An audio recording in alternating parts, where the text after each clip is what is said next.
భారతదేశంలో మోడీ సర్కార్‌ని గద్దెదించడానికి విదేశీ సంస్థలు దగ్గర నుంచి డబ్బులు తీసుకున్నటువంటి ఎన్‌జీఓల పేరుతో దేశంలో రాజకీయాలు చేస్తున్న వాళ్ళు, మత రాజకీయాలు చేస్తున్న వాళ్ళని కంట్రోల్ చేయడానికే ఎఫ్ఆర్‌సీఏ నిబంధనలు కఠినతరం చేసుకొచ్చింది మోడీ సర్కార్.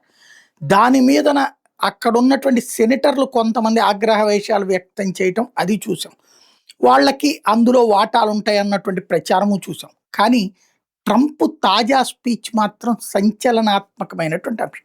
యూఎస్‌ఎయిడ్ ఏదైతే అమెరికా తరపున అమెరికా ప్రభుత్వపు సొమ్ములో నుంచి ఇట్లా స్వచ్ఛంద సంస్థలకు ఇచ్చేటటువంటి సొమ్ము దాదాపు $22 బిలియన్ వరకు భారతదేశంలో రెజీమ్ చేంజ్ కోసం ప్రయత్నించారు. అంటే ఒక ఉన్న ప్రభుత్వాన్ని గద్దెదించి కొత్త ప్రభుత్వాన్ని తేవడానికి వాడారు అని స్వయంగా ట్రంప్ ప్రకటించడం అన్నటువంటి సంచలనం సృష్టిస్తోంది.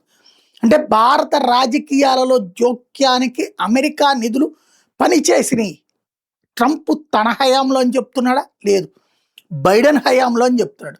బైడెన్ హయాంలో యూఎస్‌ఎయిడ్ అని చెప్తున్నాడు. యూఎస్‌ఎయిడ్ అప్పుడు ఎవరు నడిపారని అక్కడ తేలింది? సోరోస్ టీమ్ అన్నటువంటిది తేలింది. అంటే సోరోస్ టీమ్ నేను ఇంతకుముందే చెప్పా. సిటిజన్షిప్ అమెండ్మెంట్ యాక్ట్ యాజిటేషన్, రైతులకు సంబంధించినటువంటి రైతుల పేరుతో యాజిటేషన్, ఎన్ఆర్‌సీ వ్యతిరేక ఉద్యమాలు, వీటి అన్నిటి వెనకాల డీప్ స్టేట్ హస్తం ఉంది అనేది అనేక సార్లు మాట్లాడుకున్నాం మనం.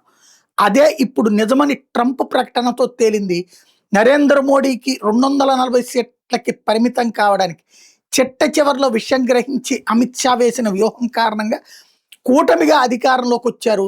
మహారాష్ట్రలో సీట్లు తగ్గడానికి, ఉత్తరప్రదేశ్లో సీట్లు తగ్గడానికి ఇట్లాంటి కథల వెనకాల ఉన్నటువంటిది ఇప్పుడు అమెరికా డీప్ స్టేట్ అన్నది ట్రంప్ ప్రకటనతో తేలిపోయింది.